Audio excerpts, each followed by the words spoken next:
Hi, my name is Taylor and I'm from Miami. Please like and subscribe. I remember being 5 years old and Mom and Dad throwing me the biggest party ever. We were all so happy until Dad got a phone call and his smile changed and stayed that way for a very long time. The company Dad worked for caught fire.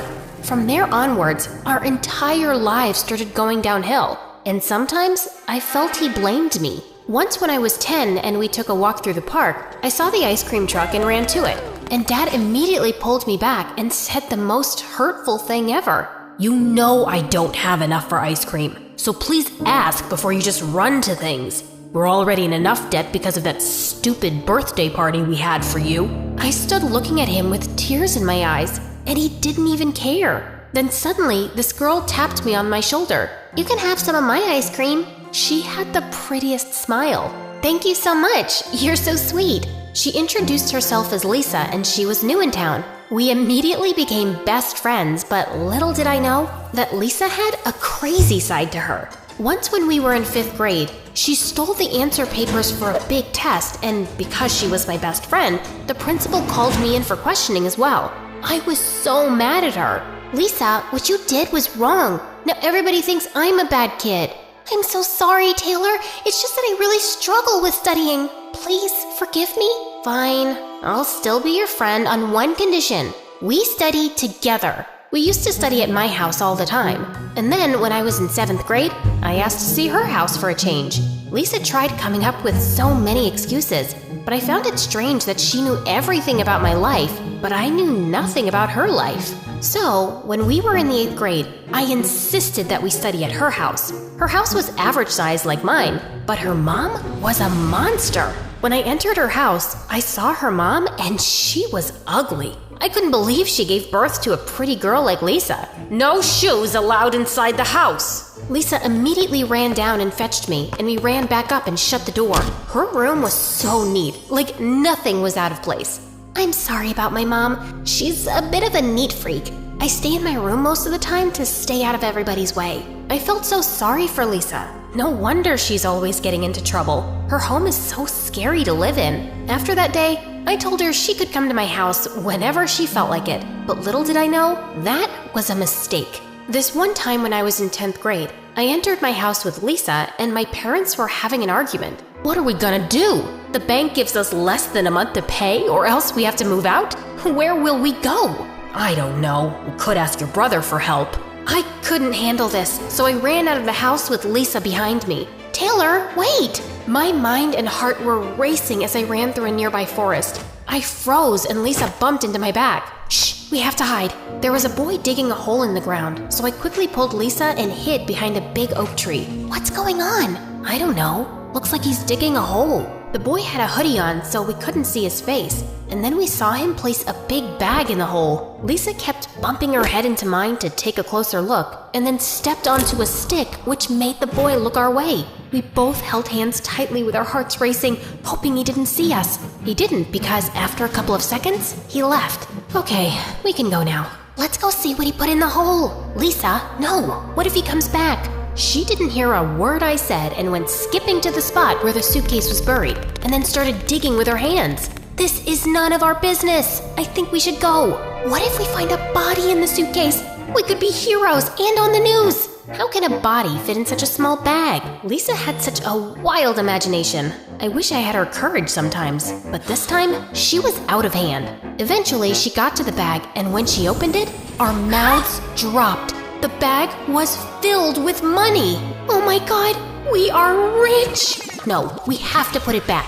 "Are you crazy? You need this money. You hurt your parents. If you don't pay the bank, you and your parents won't have a house." All that money was so tempting after what she reminded me about, but my conscience would haunt me day and night. It's still wrong to take someone's money. Put it back. When I tried to take the bag out of Lisa's hand, she tugged back, refusing to do the right thing. And while we were at it, the boy with the hoodie appeared and stood in front of us. We both screamed and ran for our lives as Lisa still held onto the bag. "What are you doing? Just throw the bag down." "Are you crazy? This is ours now." The boy was right behind us, and Lisa suddenly picked up a rock and aimed it at the boy's foot, making him trip. I felt so bad for him, and yet still continued running away. When we got to my house, I shut the door of my room, and Lisa placed the bag on my bed, smiling widely. "It's time to celebrate, girl." "What? I'm flippin' freaking out here. You took the boy's money and then hurt the poor boy." "Well, that'll teach him to never hide his money in a hole again." "We have to take it back." Lisa ignored me and started taking some money out of the bag and then took the rest with her. "I took my half and you have yours. Now go to the bank and help your parents out." Before I could refuse, she left, and I was left standing gazing at a pile of money on my bed. I did not sleep well that night, and when I went down to get a glass of milk, I found Dad in the kitchen with his head down on the table. It looked like he was crying. "Dad, are you okay?" "No, Taylor, I'm not okay, but you need to go to bed." My heart sank when I saw the agony on his face, so I ran back to my room, grabbed a stack of cash, and left it on the table in front of him. "There, now you can pay the mortgage." "Taylor, where did you get all this money from?" "Please don't be mad." I sat down and told Dad the whole story, and instead of taking the money, he looked upset. "Tomorrow, we will go back to the woods, find that boy, and give him back his money. This is not how we do things, Taylor." "But Dad, it wasn't me." Dad wouldn't hear me out, but when I got up in the morning, Dad was gone. When I told Lisa what happened, she started freaking out. "What is up with you and your family? I hope this doesn't get me into any trouble because I already spent some of the money.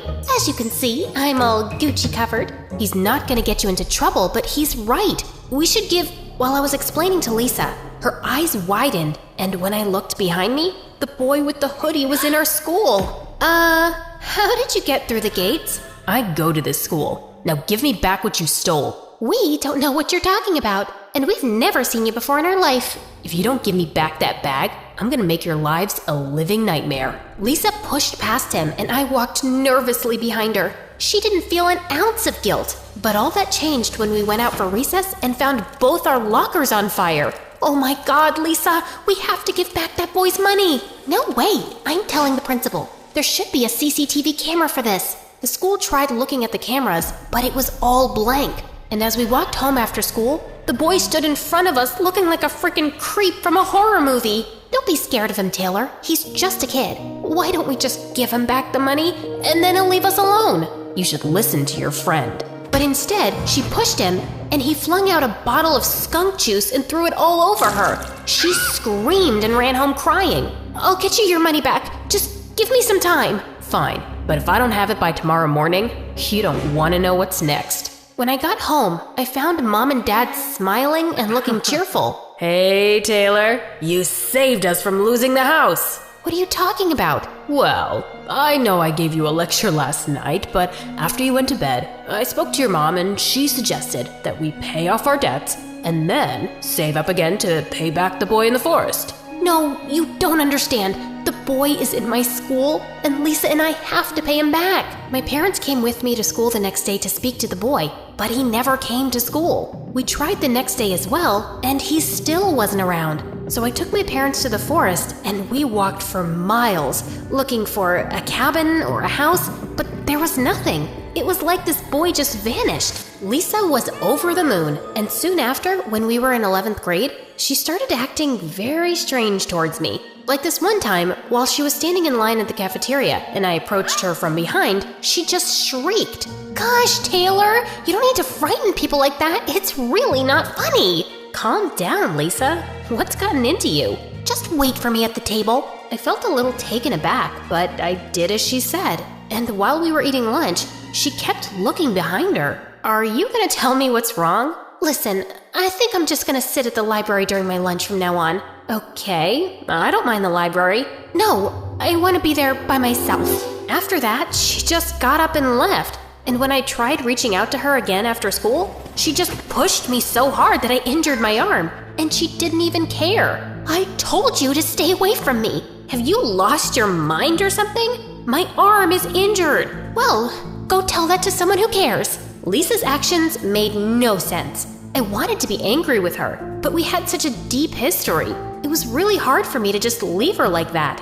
I managed to get a Band-Aid for my arm, and then I decided to pay Lisa a visit. No matter what was said, I needed to know what was going on. When I got to her house, I was surprised to see her sitting with some boy in her yard, so I hid behind the wall to figure out what was actually going on. Whatever they were talking about made Lisa cry, and then I decided to bravely face them. Hi, Lisa. What's going on? Taylor, I told you to stay away from me. You know I can't do that. You're my best friend. Who's this? The guy she was with turned to me and smiled wickedly. Hi, Taylor. I am Jerry. You're that guy from the forest. I tried looking for you. Yeah, right. Because of you and your friend, my dad fell into a coma because I didn't have the money to pay the doctors. Oh my gosh, I am so sorry. Well, sorry doesn't fix the mess. Are you back for revenge now? Lisa, what did he say to you? Is this the reason you've been pushing me away? I was trying to protect you. He threatened to hurt you if I didn't help him with stealing and shoplifting.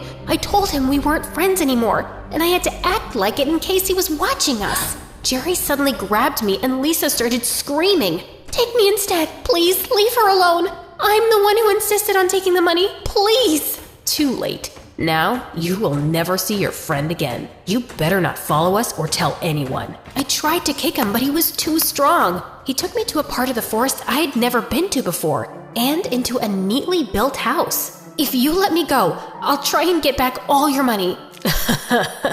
You're funny. Do you know how many years my father worked to make all that? But then why didn't he just put it in a bank? Because we don't trust banks. And we don't trust people because they lie and steal like you and your friend did. So, what are you gonna do? I'm gonna keep you here and then ask for a ransom. But my parents are not millionaires. Yeah, but they're richer than your loser friend's parents. And no problem if they're not. They'll just have to sell the house they paid for with my money. Then he started pacing up and down like a mad person. My eyes fell on a long vase. I took a bold step, grabbed the vase, and knocked him down. And then I ran as fast as I could. But then he was right behind me. When he eventually caught up to me, I screamed my lungs out, and Lisa came running with the police. My parents hugged me tight, and Dad apologized for everything. Jerry was arrested, and when Lisa and I watched the news later that evening, we found out that Jerry's father was a criminal who robbed banks and the police were looking for a very long time. So he lied to us? His father was not in a coma. It was their plan to get more money. Well, at least they're in prison where they belong. And no more secrets and no more stupidity. Can you do that? Yes for secrets, no for stupidity. Yeah, she might do crazy things, but she always has my back. One good friend is always better than 1,000.